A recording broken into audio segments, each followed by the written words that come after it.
Learn to turn a doll in just 3 minutes. First, let's give a brief overview. Introduction to the system interface.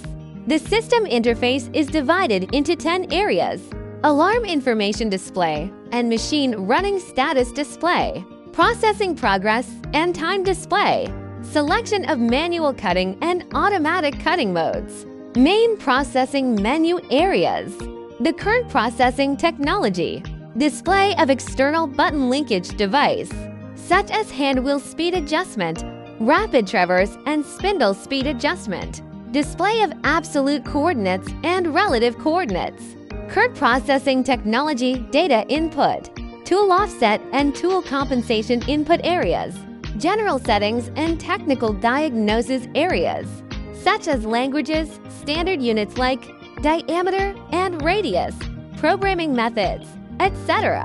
Next, we will conduct a practical operation demonstration. Select the automatic cycling mode. Click the H icon and select the stepped shaft process under the arc process. Create for stepped shafts. Select the corresponding step shafts in sequence from right to left. Select the first step and choose the right arc mode. L stands for the cutting length. Phi1 stands for the left diameter of the bar. Phi2 stands for the right diameter of the bar. R stands for the arc radius. Select the second step and enter the corresponding parameters. Select the third step and enter the corresponding parameters. Select the fourth step and enter the corresponding parameters.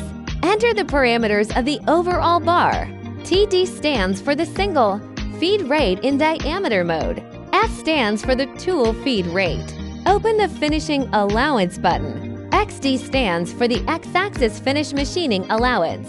Z stands for the Z-axis Finish Machining Allowance. FP stands for the Finishing Allowance. Feed rate. Save the data after entering it.